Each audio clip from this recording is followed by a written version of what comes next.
Bonjour à toutes et à tous. Alléluia! Des consciences s'éveillent. Il semble évident pour un grand nombre d'entre nous qu'une prise de conscience s'effectue dans la population. Cela constitue une étape importante dans le préalable à la solution de nos problèmes. Il n'en demeure pas moins, pour autant, et j'en ai la certitude, qu'avant l'arrivée de jours vraiment heureux, nos gouvernants nous feront vivre des moments sombres, et il faut nous y préparer.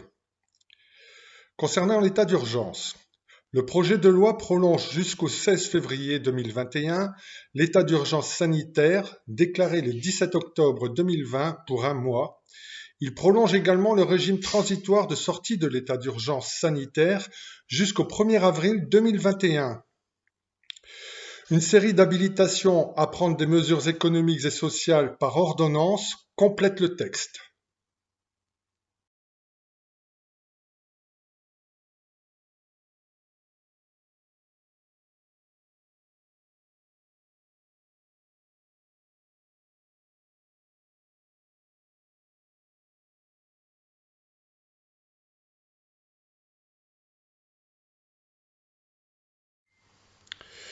Il est très probable que d'ores et déjà, il est prévu que le confinement dure 8 à 12 semaines dans un premier temps, et que Macron le savait au moment de l'annonce du reconfinement.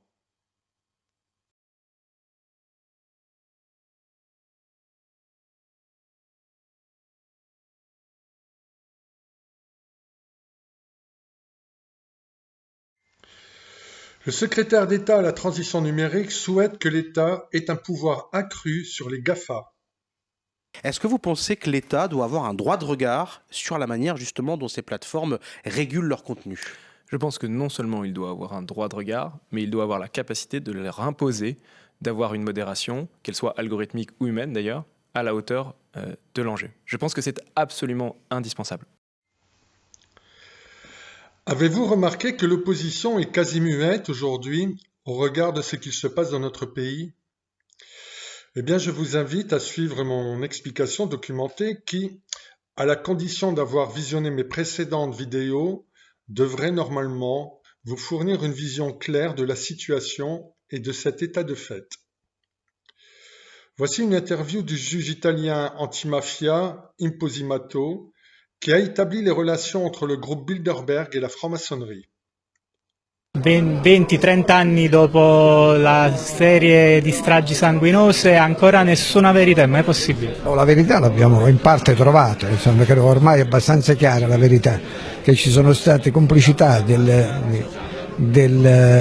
Stato o di frammenti dello Stato con la mafia e col terrorismo nero e con la massoneria, che erano poi fusi e armonizzati in questa organizzazione che si chiama Gladio, o Stay Behind, che è un'organizzazione internazionale che era manovrata dalla CIA, quindi praticamente questo ormai è un fatto abbastanza accertato. Prima era fantascienza, ma ormai è sicuro, ma il problema è che esiste ancora, va bene. Una stagione che serviva a destabilizzare lo Stato per chi? Non serviva a destabilizzare, serviva a impedire la dinamica politica, nel senso di spostare gli equilibri politici da destra verso centro-sinistra, verso la sinistra. Hanno fatto tutto questo non per fare dei colpi di Stato, ma per rafforzare il potere, destabilizzare l'ordine pubblico, per stabilizzare il potere politico. Lei nelle sue indagini si è imbattuto nel gruppo Bilderberg 30 anni prima che lo conoscessimo tutti. Per la verità si era imbattuto Emilio Alessandrini in un documento che io ho trovato miracolosamente, ho scritto questa parola che ho trovato in questo documento del 67, e poi dopo che io ho scritto questo si è trovata questa riunione Bilderberg che si è verificata a Roma e di cui nessun giornale ha parlato tranne la Dagospia. Quindi il gruppo Bilderberg, bisogna vedere che scrive questo documento importantissimo che io ho citato tra virgolette. Dice che è uno dei responsabili della strategia della tensione e quindi anche delle stragi, il gruppo Bilderberg, responsabile delle stragi. Il fatto che oggi ci troviamo personaggi del governo, vicini al governo e all'imprenditoria. Qualcuno non sappia nulla, Però il Bilderberg fa queste cose qua, cioè governa il mondo e le democrazie in modo invisibile, in modo da condizionare lo sviluppo democratico di queste democrazie. Grazie. Le fondement même du groupe Bilderberg repose sur la philosophie des francs-maçons. Les représentants du Bilderberg obéissent aux 3 pivots de l'idéologie maçonnique: nominalisme, naturalisme, primauté de l'homme. Le premier point, c'est le nominalisme, qui en philosophie dit qu'il n'y a pas de vérité. Chacun a sa vérité. Vous avez votre vérité, j'ai la mienne, et c'est une vérité qui est évolutive. Ce qui est vrai aujourd'hui n'est pas demain, etc. Le deuxième point, c'est le naturalisme, qui consiste à dire qu'il n'y a pas de religion révélée. Et le troisième point, c'est la primauté de l'homme, centre de toute chose. Alors que dans le catholicisme, Dieu est centre de toute chose et l'homme est la créature, le second. Dans l'idéologie maçonnique, qui anime donc les dirigeants de Bilderberg, l'homme est le centre de toute chose, l'être indépassable. Attention, il faut être clair. Il est indéniable que la très grande majorité des francs-maçons n'est pas à classer dans les rangs de malfrats. Je vais même plus loin. Je pense que la majorité de ces gens sont francs-maçons pour des raisons d'intérêt personnel qui ne gênent personne, mais qu'ils ignorent ce qu'ils servent. Si vous désirez savoir si quelqu'un est franc-maçon, posez-lui la question. Si la réponse est négative, sans ambiguïté, il ne l'est pas. Si vous ne tenez pas de réponse claire et que vous sentez la personne vouloir échapper à la question, alors allez dans la franc-maçonnerie. En effet, un franc-maçon ne peut pas renier son appartenance. Jetons un petit coup d'œil sur les 2 principaux partis politiques censés être dans l'opposition, le FN et la France Insoumise. L'ouverture façon Marine Le Pen, ça a donné ça en juin dernier. Gilbert Collard est l'invité VIP, mais un autre converti attire ce jour-là notre attention. Sur ses boutons de manchette, le symbole de la franc-maçonnerie, le compas du grand architecte. Ce que je veux vous dire aujourd'hui, c'est que chez vous, aujourd'hui, c'est chez moi. Jean-Marie Le Pen a quand même, depuis longtemps, eu raison avant beaucoup d'autres gens. Aujourd'hui, la droite nationale, c'est la droite tout court. Un franc-maçon applaudi par des frontistes, la scène est étonnante. Surtout quand on se souvient des sorties virulentes de Jean-Marie Le Pen depuis 30 ans. La presse gauchiste et maçonne pressée contre nous. Il n'est peut-être pas mauvais que le grand maître du Grand Orient ait révélé publiquement le rôle que joue cette organisation secrète dans le complot d'esprit contre le Front National. Le CRIF et le Grand Orient de France du même côté, ça ne m'étonne pas. Je dirais même que ça me rassure. Une diatribe qu'on n'entend plus dans la bouche de Marine Le Pen. Des francs-maçons bienvenus au front, symbole ultime de la stratégie de dédiabolisation. Le week-end dernier à Nice, ambiance festival de Cannes pour les Le Pen. Sur les francs-maçons comme sur le reste, Jean-Marie suit désormais à la lettre la ligne imposée par Marine. Bonjour Monsieur Le Pen. Est-ce que c'est une ouverture qui peut aller jusqu'à accueillir des francs-maçons au Front National? Je crois qu'il y en a déjà, je pense. Depuis longtemps? Ben, j'en sais rien, mais je crois qu'il y en a. En tous les cas, il n'y avait pas d'objection à ce qu'il y en ait. Gilbert Collard attire une nouvelle fois les caméras. Le président du comité de soutien de Marine Le Pen est lui aussi franc-maçon. Sur les réseaux sociaux, Collard assume son appartenance à la franc-maçonnerie. Il dit être frère depuis l'âge de 18 ans. L'avocat médiatique se revendique de la Grande Loge nationale de France, une obédience classée à droite. Ce jour-là, il joue les chauffeurs de salle pour Marine Le Pen. Alors je me suis dit, mais qui pourrait faire quelque chose? Oh, je vais le dire, hein, tant pis. Hein. Qui aura les couilles de faire quelque chose? Plus surprenant encore, Marine Le Pen est soutenue par un frère du Grand Orient, la principale obédience en France, classée à gauche. L'homme qui a convaincu Valérie Ledoux-Gay de rejoindre la cause mariniste, c'est Louis Alliot, vice-président du mouvement et compagnon de la présidente du FN. Alors tu as la chance de l'avoir la compagne que tu as, mais je crois que la réciproque est vraie aussi. Parce qu'aujourd'hui aussi tu prends des risques, hein, tu invites des gens qui sont pas membres du Front National, ça peut faire des vagues d'ailleurs. Valérie Ledoux-Gay n'est pas encartée au FN, mais son flirt avec le parti nationaliste n'est pas du goût de sa loge. La semaine dernière, il a été poussé à la démission. Pourtant, lui affirme toujours être franc-maçon. Sympathisant du FN et franc-maçon, c'est compatible? Mais je suis pas sympathisant du Front National. Bah, vous êtes ici aujourd'hui, non? Et ça change rien du tout. Le Douguet, Collard, des francs-maçons assumés au service de la normalisation du nouveau front. Une double appartenance pas encore facile à assumer face caméra. Marine Le Pen, c'est pas un diable quand même. J'ai rien à voir avec des extrémistes, des nazis, etc. quoi. Non, mais ces gens-là n'ont rien à voir aujourd'hui avec ça. Faut arrêter, quoi. Et j'espère que Grand Orient ou quelques autres vont être beaucoup plus tolérants que ça. Des frères bienvenus au Front National, ça énerve les tenants de l'extrême droite à l'ancienne. Exemple, Thomas Joly, désormais secrétaire général du Parti de la France, un mouvement qui regroupe des déçus du FN. Il y a un changement idéologique du Front National, c'est évident, et je pense qu'il y a une influence franc-maçonne dans ce changement idéologique au Front National. Il y avait dans son discours de nouvelle présidente du Front National de forts clins d'œil évidents à la franc-maçonnerie. Nous proclamons tout pour les citoyens, rien pour les communautés. Nous relèverons les valeurs traditionnelles de la République française. Les véritables défenseurs de la République, c'est nous. La République, la laïcité, des références nouvelles pour le Front National, de quoi séduire certains francs-maçons. C'est le cas de cet ancien grand maître qui préfère rester discret. Est-ce que le FN est plus fréquentable aujourd'hui? Parce qu'il a réellement changé. C'est indiscutable, bien sûr. Il ne pose pas les mêmes problèmes. Aujourd'hui, recevoir Marine Le Pen dans une loge, est-ce que c'est envisageable? Ça me choque pas. Ça ne me choque pas. Il y a de plus en plus de loges qui ne seraient pas contre le fait de vous recevoir et de parler avec vous. Écoutez, je pense que sur un certain nombre de sujets, on peut effectivement parler de l'avenir de la France, la laïcité notamment. J'ai d'ailleurs été assez frappé, moi, de voir que les loges qui sont censées avoir la laïcité comme sujet principal de préoccupation avaient été assez atones, assez absentes dans ce débat sur les prières de rue. Je suis ravi de voir qu'elles se réveillent. Cet OPA de Marine Le Pen sur la laïcité, un comble pour le Grand Orient. Guy Arcizet est le grand maître de la principale obédience française. Je pense que certains hommes, peut-être, ou certaines femmes, peuvent se laisser prendre à l'habileté, j'allais dire à la perfidie aussi, des arguments du Front National. Le Front National est en train de se construire une image vertueuse, républicaine. Tant qu'on ne parlera pas avec la laïcité de solidarité, nous serons très méfiants vis-à-vis de ceux qui veulent faire de la laïcité un outil d'exclusion, de xénophobie. Nous ne sommes pas dans cette démarche.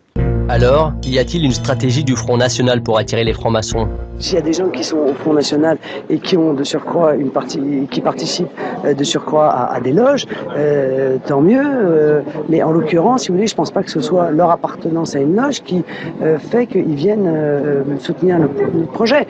Donc c'est pas une stratégie de la part du FN? Non, il n'y a pas de stratégie de la part du FN, non. Merci. Et ces choses-là ne dépassent, mais nous, on est les organisateurs. Pour la présidentielle de 2012, le Grand Orient vient de lancer les invitations.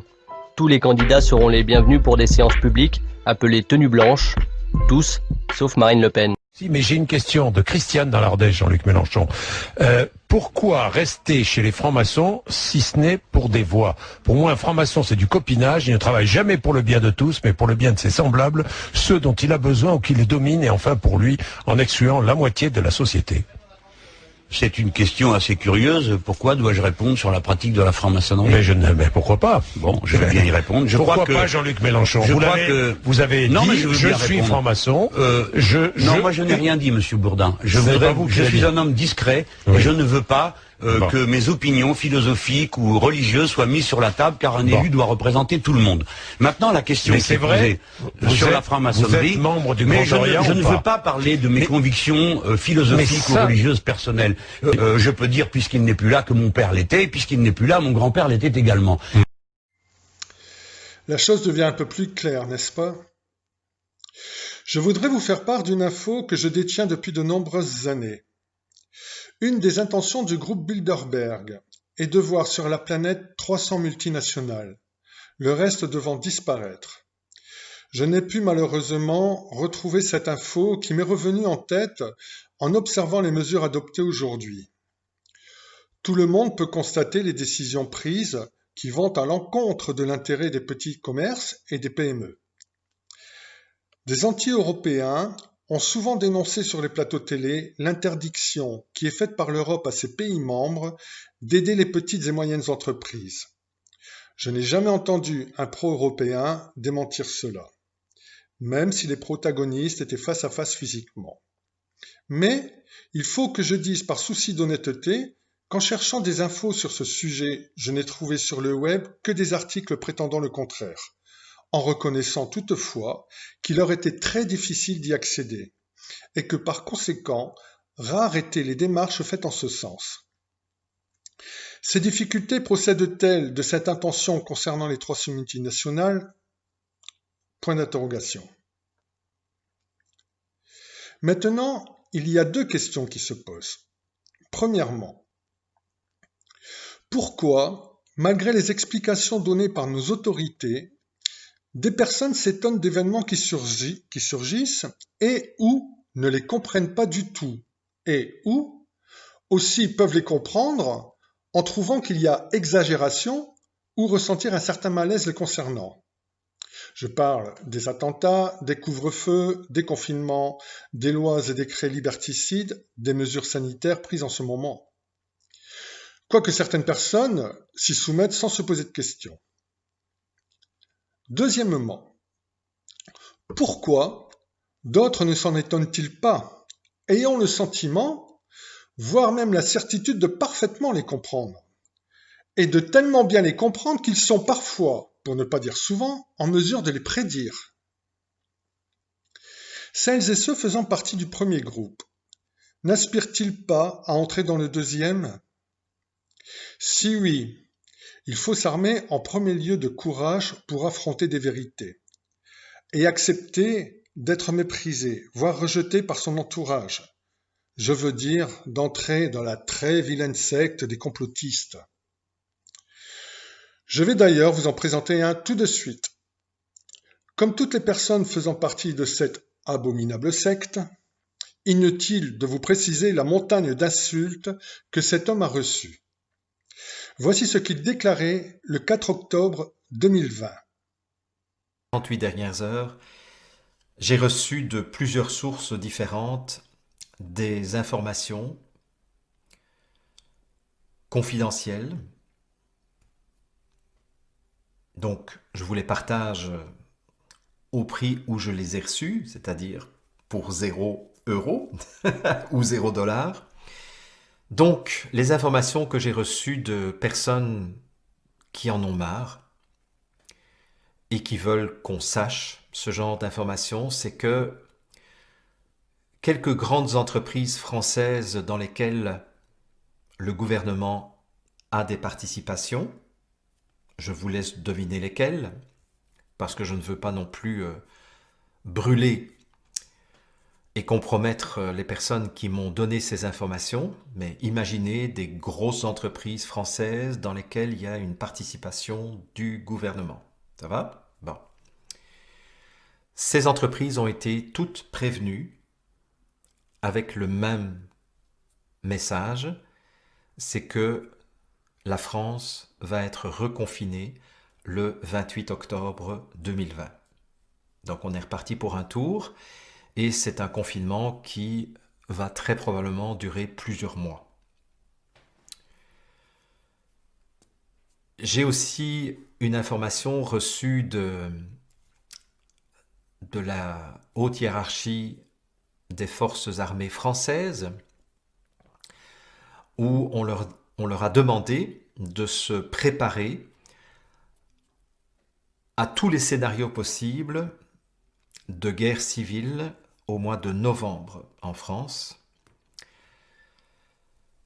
Ça ne veut pas dire que ça va arriver, mais ça veut dire qu'on a demandé aux militaires, aux généraux, de se préparer à toute éventualité pour faire face à ce qui pourrait dégénérer en termes de violence, violence qui démarrerait depuis les banlieues. Ces banlieues sont des lieux où la mèche est devenue extrêmement courte et où il suffirait de pas grand-chose, de spontané ou de provoqué, pour qu'une guerre civile se déclenche. J'ai eu des informations aussi de la part des forces armées canadiennes, où eux aussi se préparent à tous les scénarios possibles.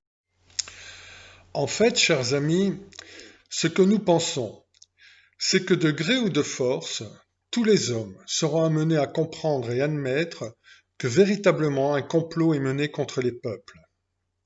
Au plus vite cette étape sera franchie, au plus vite nous pourrons agir pour nous défendre ensemble afin de retrouver notre liberté, nos droits fondamentaux et par la suite entrer dans un monde de vraie justice et de paix totale. Rappelons-nous, c'est écrit, cela fait partie de la destinée de l'humanité. Nous reviendrons sur ce sujet dans un futur proche avec une vidéo. Oui, nous crions haut et fort. Oui, une élite, avec la complicité des dirigeants de chaque pays, mène un plan qui s'est étalé sur plusieurs décennies contre les intérêts des peuples. Il est illusoire de penser que les vrais décideurs, qui sont dans l'ombre, veulent le bien des hommes. Je n'en veux que pour preuve le fait que droite ou gauche au pouvoir, tout a toujours cheminé dans le même sens. Les richesses de plus en plus concentrées, et le nombre de pauvres en constante augmentation. Ceci est incontestable. Certains seraient en droit de m'opposer la période flamboyante des 30 Glorieuses. Ma réponse serait celle-ci. Adolescent, j'ai vu une scène de cinéma dans laquelle deux esclavagistes parlent ensemble. L'un dit à l'autre, en substance, qu'il est étonné de voir ses esclaves travailler avec autant d'enthousiasme. Ce à quoi il s'entend répondre, « Oui, j'ai trouvé un truc, je les paie ». Cette scène est toujours restée dans ma mémoire et me donne depuis quelque temps le sentiment de comprendre ce que j'ai exposé dans ma première vidéo intitulée « Quelques vérités dévoilées », à savoir la raison pour laquelle un génocide mondial est en préparation.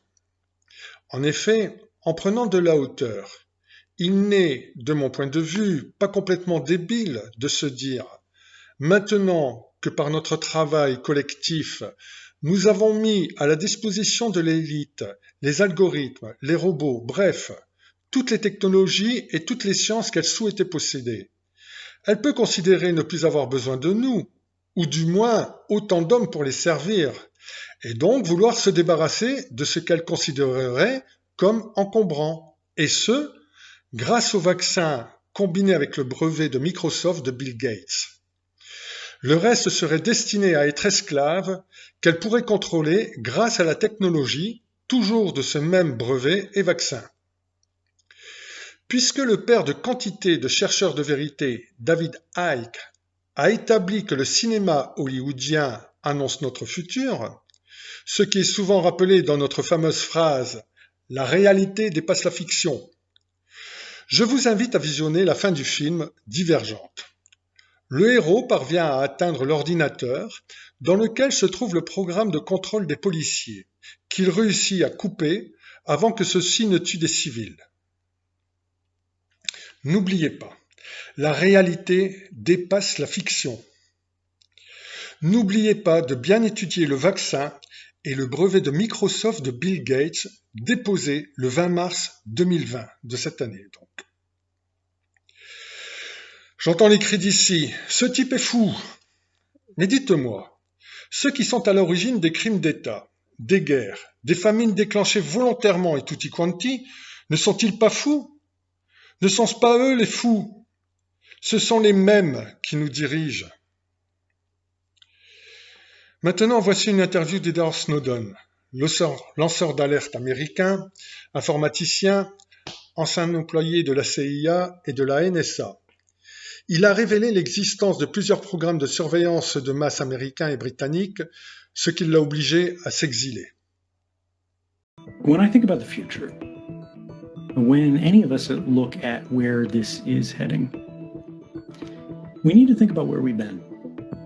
And sadly, these kind of emergency powers that are born out of crises have a perfect history of abuse. I mean, down the board, whenever you look at these things, the funniest part about it, in a dark way, is that the emergency never ends. It becomes normalized when you talk about mass surveillance. The Bush-era warrantless wiretapping program only part of it was shut down. And it's rolled over and it's rolled over and it's rolled over. And we've reformed things at the edges, but the basic practices of what was supposed to be a stopgap emergency, which was in response to another stopgap emergency, which was, of course, the legacy of 9/11 and the Patriot Act. And we are still today engaged in the same wars that we declared nearly 20 years ago that we have not managed to escape. We had, as a result of 9/11, the rise of nuclear Iran, because their counterbalance in Iraq was removed. We saw authoritarianism begin to creep across Western societies, places we wouldn't expect, like Hungary and Poland. As authoritarianism spreads, as emergency laws proliferate, as we sacrifice our rights, we also sacrifice our capability to arrest this slide into a less liberal and less free world. Do you truly believe that when the first wave, the second wave, the 16th wave of the coronavirus is a long forgotten memory, that these capabilities will not be kept, that these data sets will not be kept? Will those capabilities begin to be applied to small-time criminality? Will they begin to be applied to political analysis? Will they begin to be applied for doing things like performing a census? Will they be used for political polling? No matter how it is being used, what is being built is the architecture of oppression. And you might trust who is dealing with it today. You might trust who runs it. You might go, I don't care about Mark Zuckerberg, but someone else will have this data eventually. Some other country will have this data eventually. In your country, a different president will have control of this data eventually, and someone will abuse it. And I wanted to ask you, step back, take some time. What should we be thinking about? What should we be concentrating on? One of the things that strikes me is the sensation that this is, a bolt out of the blue. It couldn't have been prevented. It couldn't have been resisted. It couldn't have been imagined that this would come to pass, this global pandemic. When you think about the average American, they go to work every day. They spend 10 hours at the office, in the car, away from their family, away from their home. And by the end of the day, they've got no space to think. And now all of us collectively at the same time has been forced into a global sabbatical all around the world, which is an extraordinarily rare event in history. We are at one of the only moments that will be in our lifetimes where the system is so stressed and so overextended and the leadership so clearly out of its league that we have the ability to make not reformative changes, but revolutionary changes, that we can actually change the functioning of society, that we can actually change the structure of the system that controls and influences our lives, the way that we are being monitored, the way that we're being tracked. Because these systems, if we do not change them, will not simply be used to monitor our health. They're going to make decisions for us on an automated basis to determine who gets a job, who goes to school, who gets a loan, who gets a home, and who does not. And we today are being asked in a moment of extraordinary fear, what do we want these systems to look like? And if we don't make that decision ourselves, it will be made for us.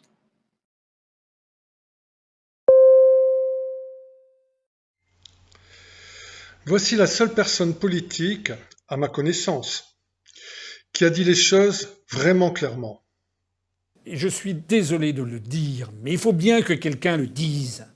Ce discours est parfaitement adapté à une prise de pouvoir dictatoriale subreptice par M. Macron et son clan. Je note que les individus ayant accompli leur service militaire ont appris certaines techniques qui pourraient servir en cas de dégradation grave de la situation.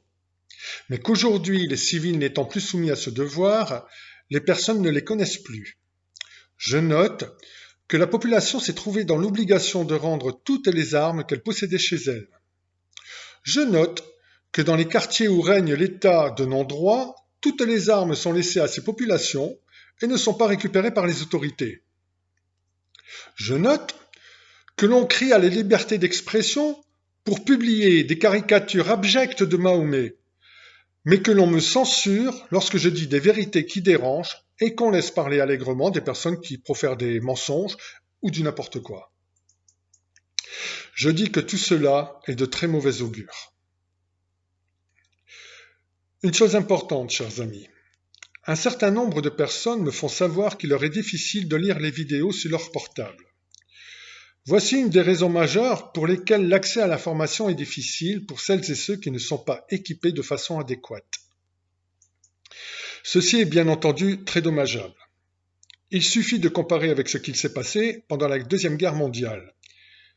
Les foyers ne possédant pas de poste radio ne pouvaient bien évidemment pas suivre Radio Londres. Et sans Radio Londres, que se serait-il passé ? Je ne saurais trop vous conseiller de vous donner les moyens d'accéder confortablement à de vraies informations. Oui, confortablement, pour pouvoir les suivre comme vous regardez un film pour vous distraire. Constatons dans quelle situation ils ont mis les pays et surtout, n'oublions pas que le virus est de fabrication humaine, de l'aveu même, je le répète, de l'ancien directeur du MI6, les services secrets britanniques. Voir l'article de presse dans ma première vidéo. Ce qui est également démontré scientifiquement par la généticienne, spécialiste de l'épigénétique, Alexandra Henrion-Code, lors d'un passage sur un plateau télé, que vous pouvez visionner encore une fois dans ma première vidéo intitulée « Quelques vérités dévoilées ». Cette scientifique se trouve être ancienne directrice de recherche à l'INSERM, Institut national de la santé et de la recherche médicale, directrice actuelle de l'Institut de recherche Simplissima, membre du comité de l'éthique Île-de-France. Elle est membre aussi de l'association citée plus bas, Le Bon Sens. Bien d'autres aussi ont confirmé l'origine humaine de ce virus. Alors, on nous balance un virus fabriqué en laboratoire qui n'a pas la portée qu'ils espéraient. Ils disent qu'il est très dangereux. Pour nous le faire croire, ils nous envoient à la figure à longueur de journée des chiffres extrêmement exagérés. Ils nous confinent, nous imposent un couvre-feu, nous infligent des amendes, mettent à bas les économies nationales et, cerise sur le gâteau, réussissent à nous faire avaler tout le boa sans nous faire sourciller.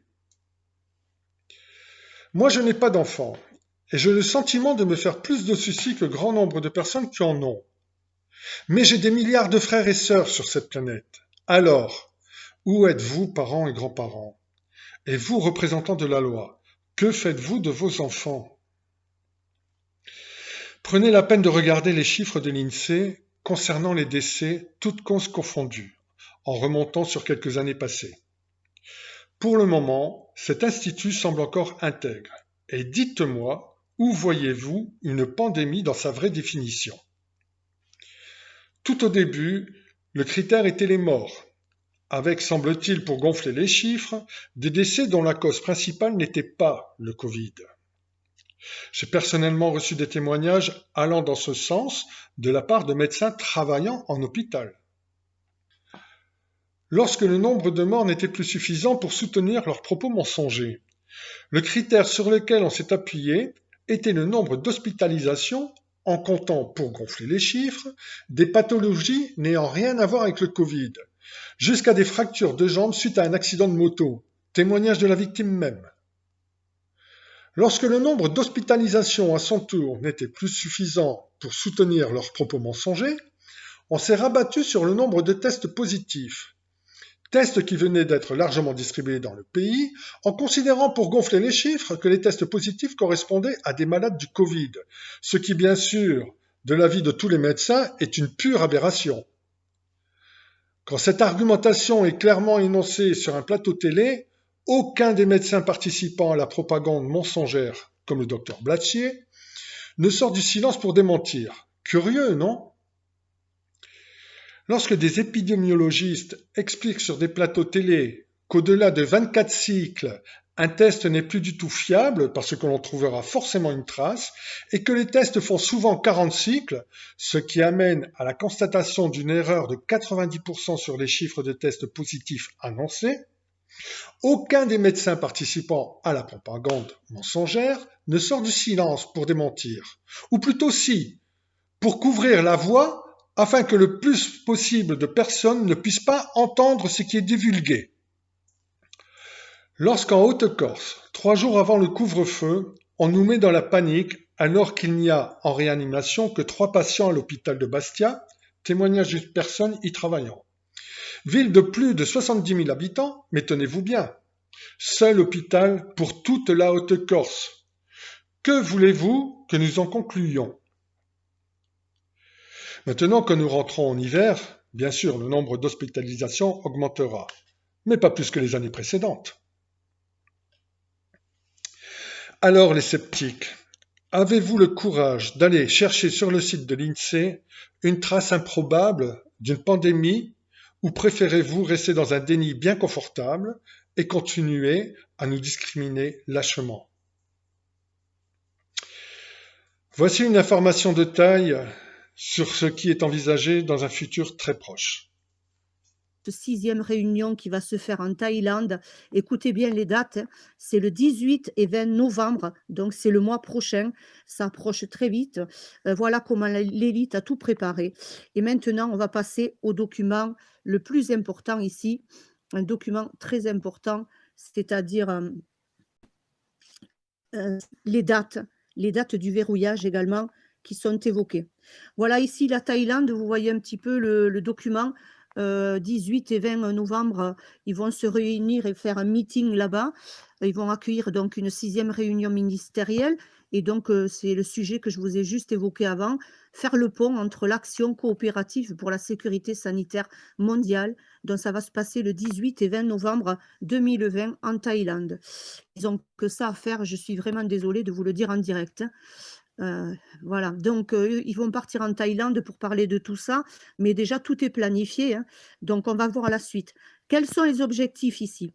Donc ils veulent que le monde reconnaisse ce moment comme le moment le plus important pour mettre en évidence la sécurité sanitaire mondiale et pour garantir également les engagements ici du GHSA pour les personnes qui nous ont rejoints. J'ai expliqué juste au début. La réunion ministérielle va viser à renforcer ici l'engagement multidisciplinaire et la coordination multisectorielle, ce qu'on vient de voir juste avant. L'important ici, c'est les lieux, dates et formats virtuels.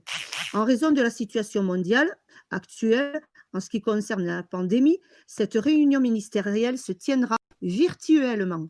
L'ordre du jour final, les invitations officielles, etc., seront bientôt disponibles. Donc ici, vous avez des réunions parallèles qui vont se faire et il y a un document également dans lequel on peut écrire. Ben, je veux peut-être écrire ce soir. Tiens, voilà, vous avez le programme mondial de sécurité sanitaire. Veuillez le visiter ici. Vous cliquez dessus sur le lien et vous avez le programme qu'on vient de voir. Voilà.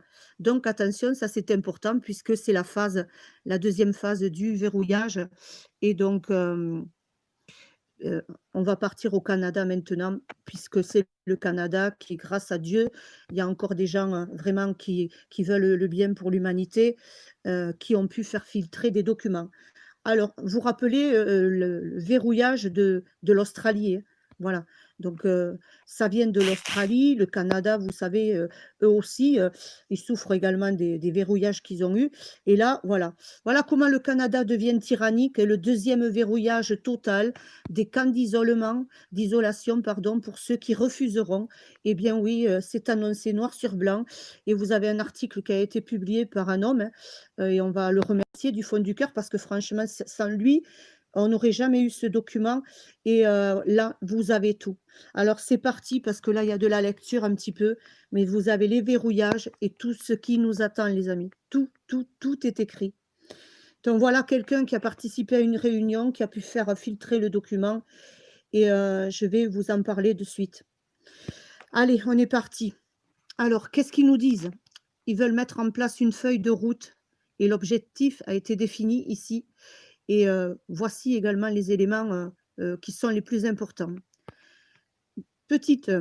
Mettre progressivement en place des restrictions d'un second verrouillage sur une base continue, en commençant par les grandes régions métropolitaines d'abord et en s'étendant vers l'extérieur, prévu, écoutez bien, d'ici novembre 2020, second verrouillage. Écoutez bien. Accélérer l'acquisition ou la construction d'installations d'isolement dans chaque province et territoire, prévue d'ici décembre 2020. Je répète pour les personnes qui sont arrivées, vous avez les dates ici de tout ce qui va se passer prochainement. Donc, second verrouillage, en commençant par les grandes régions métropolitaines d'abord, et ensuite en s'étendant vers l'extérieur, prévu donc d'ici novembre 2020. Accélérer ensuite l'acquisition des installations d'isolement dans toutes les provinces et territoires d'ici décembre 2020. Les nouveaux cas quotidiens de Covid vont augmenter. On vous énonce ici que les nouveaux cas de Covid vont augmenter. Écoutez bien.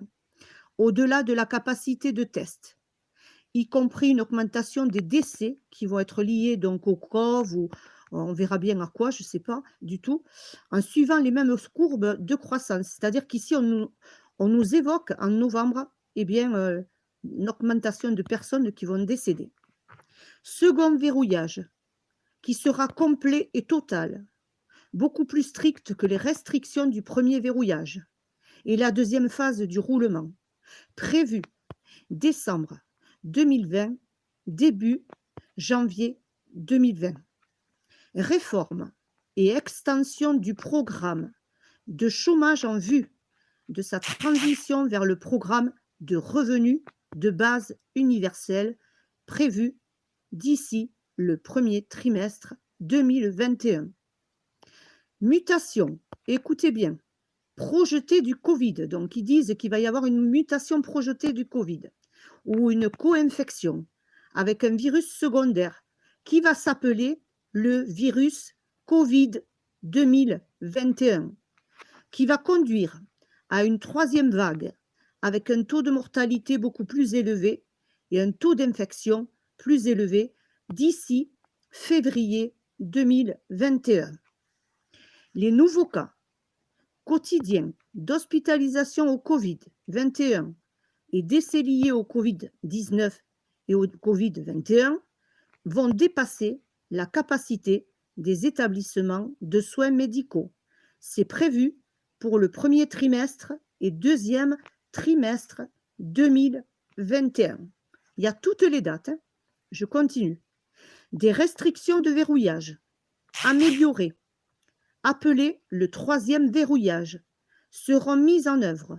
Des restrictions de voyage complètes seront imposées, y compris entre les provinces et les villes, et c'est prévu pour le deuxième trimestre 2021. Transition des individus dans le programme de revenus de base universel, prévu mi-deuxième trimestre 2021. Donc la transition ici des individus vers un revenu de base universel, deuxième trimestre 2021. Des ruptures projetées de la chaîne d'approvisionnement, pénurie de stock, grande instabilité économique, prévue fin deuxième trimestre 2021. Déploiement de personnel militaire dans les principales zones métropolitaines ainsi que sur toutes les routes principales pour établir des points de contrôle et de déplacement. Limiter les déplacements pour fournir un soutien logistique à la région. Attendu ici pour le troisième trimestre 2021. Voilà la feuille de route, vous l'avez là. Et franchement, merci à ce Canadien qui a pu la faire, voilà, qui a pu la dispatcher. Excusez-moi, je n'ai pas les mots parce que c'est tellement, pour lui vraiment ce qu'il vient de faire, c'est quand même incroyable puisque ça permet de pouvoir informer tout le monde. Voilà. Plein feu sur l'heure juste, le Canada devient tyrannique, voilà l'article, donc plein feu sur l'heure juste, vous tapez, le Canada devient tyrannique, voilà le deuxième verrouillage avec les camps d'isolation pour ceux qui vont refuser d'appliquer cette feuille de route que je viens de vous évoquer. Alors voilà comment ça va fonctionner. Le gouvernement fédéral va proposer d'éliminer toutes les dettes personnelles, hypothèques, les prêts, cartes de crédit, etc. dont tout le financement sera fourni au Canada par le Fonds monétaire international dans le cadre de ce qui deviendra le programme mondial de réinitialisation de la dette. En échange de l'acceptation de cette remise totale de la dette, l'individu, écoutez bien, perdrait à jamais la propriété de tous les biens et de tous les actifs. Je répète, en échange de l'acceptation de cette remise totale de la dette, l'individu perdrait à jamais la propriété de tous les biens et de tous les actifs. Oui, Bouchra, comme tu dis, ouais, c'est un chantage, c'est pire qu'un chantage. Hein. Là, on va vous forcer. Hein. On va vous dire, voilà, vos biens, c'est terminé, vous prenez ça ou vous prenez rien du tout. Quoi. Voilà. Donc ensuite, il nous est dit, l'individu devrait également accepter de participer au calendrier de vaccination Covid-19, Covid-21, puisque maintenant, vous savez qu'il y en a un autre. Ce qui lui permettrait donc de voyager sans restriction, de vivre sans restriction, même sous un verrouillage complet. Les membres du comité ont demandé ici qui deviendrait le propriétaire des biens et des actifs qui vont être confisqués dans ce scénario et ce qui arriverait aux prêteurs ou aux institutions financières. Imaginez-vous que demain, on vous dise c'est terminé, on vous prend tout ça, vous êtes obligé d'accepter ce qu'on vous dit, sinon c'est terminé. C'est grave, hein? C'est grave. Hein?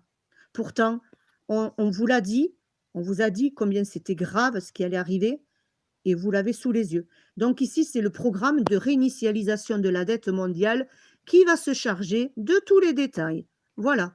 C'est-à-dire que demain, eh bien, tous vos biens vont être confisqués. Tout va être confisqué. Vous avez plusieurs membres ici du comité qui se sont également demandé ce qui arriverait aux individus qui s'y refusaient de participer au programme.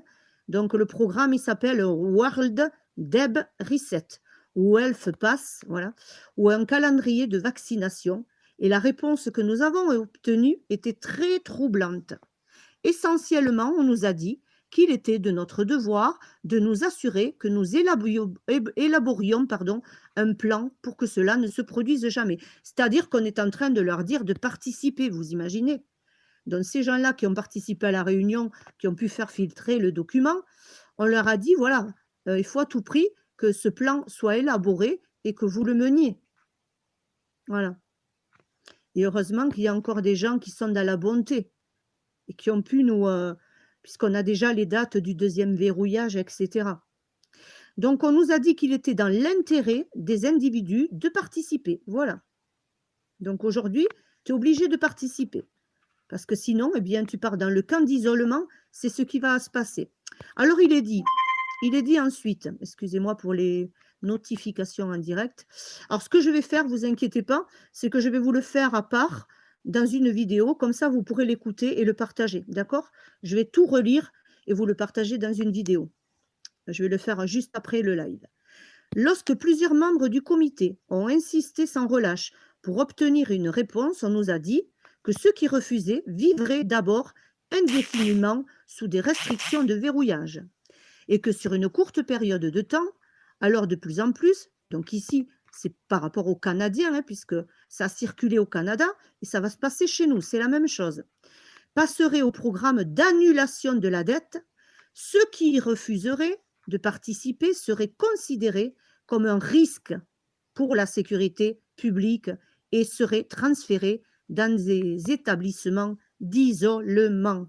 C'est-à-dire que demain, si vous ne participez pas, vous êtes considéré comme un élément à risque et vous serez amené dans des camps d'isolement. Une fois dans ces camps d'isolement, établissement, il y aurait deux options. Participerait au programme d'annulation de la dette et donc vous seriez libéré. C'est-à-dire que si vous dites oui, eh bien on vous libère.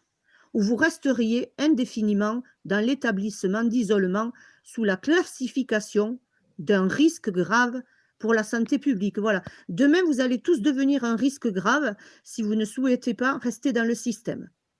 Et vous verrez tous les jours tous les biens saisis. Je répète, tous les biens saisis. Donc, Soit vous êtes une personne qui veut rester dans le système et vous participez, et vous serez libéré du camp d'isolement, et ceux qui resteront, eh bien, vous aurez tous vos biens également de saisie également. Comme vous pouvez l'imaginer, après avoir entendu tout cela, donc ça c'est le monsieur canadien qui a pu faire filtrer le document, cela s'est transformé en une discussion passionnée, ça s'est intensifié au-delà de ce que je n'avais jamais vu auparavant. En fin de compte, il nous est dit ici, donc le PMO, c'est la réunion, a laissé entendre que l'ensemble de l'ordre du jour ira de l'avant, peu importe qui est d'accord ou non. Ça veut tout dire. C'est-à-dire que eux, ils sont déterminés. Hein. Ceux qui ne sont pas d'accord, eh bien, vous serez isolés, vous aurez tous vos biens confisqués, et ceux qui seront d'accord, eh bien, vous participerez au système. Donc, ça ne va pas se passer qu'au Canada, mais toutes les nations vont avoir des feuilles de route et des programmes similaires. C'est-à-dire la feuille de route que je viens de vous évoquer, avec le deuxième verrouillage et toutes les dates qu'on a vues, eh bien, tout le monde va l'avoir dans tous les pays. Et il est dit par cette personne qu'on profite vraiment eh bien, des temps que nous sommes en train de vivre. Voilà. Et il évoque également les camps d'internement et par rapport au Canada, puisque c'est un document canadien. Ici, il y a une petite vidéo, et si quelqu'un peut me la traduire et me mettre la traduction, ça serait sympa. Je vais vous donner le Canada devient tyrannique. Voilà le deuxième verrouillage et isolation pour ceux qui vont refuser tout ça. Voilà les amis, je suis vraiment désolée de vous annoncer tout ça. Moi, je vous invite vraiment de ne pas rester dans vos villes. Restez pas dans vos villes. Vous savez combien de fois je vous l'ai dit. Maintenant qu'on connaît les dates, il nous reste très peu de temps, très peu de temps avant ce deuxième verrouillage qui ne va pas tarder. Hein. Vous avez vu les dates. Hein. Donc, pour les personnes qui sont arrivées tardivement, vous pourrez l'écouter en replay.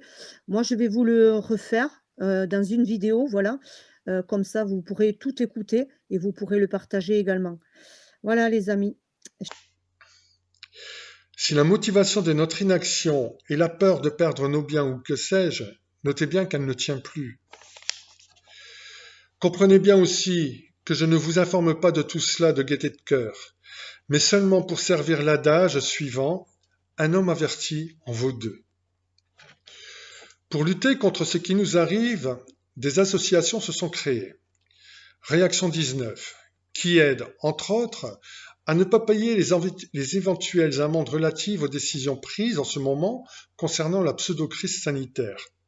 Établir aussi de recours contre les décrets abusifs. Il y a aussi l'association Le Bon Sens, qui rassemble d'éminents chercheurs, médecins, et j'en ai parlé tout à l'heure concernant Alexandra Henrion-Code. Mais surtout, pour lutter contre ce que l'on peut désormais qualifier de dictature, le mieux qui est à faire de manière concertée est sortir, aller travailler, ouvrir les commerces, bref, continuer à vivre, à respirer sans les masques, en ignorant complètement les pouvoirs. Car, il faudra bien le comprendre, nos ennemis sont les pouvoirs. Que voulez-vous qu'ils nous fassent en étant des millions dehors ? Quand les forces de l'ordre nous font rentrer dans le rang, c'est parce qu'elles nous submergent. Alors, submergeons-les à notre tour. Nous sommes des millions, et le pouvoir qu'ils possèdent n'est que celui qu'on leur donne. Mes amis, il faut absolument se bouger, mais dans la non-violence. Je vous remercie. Que Dieu bénisse toutes les âmes incarnées sur notre belle planète.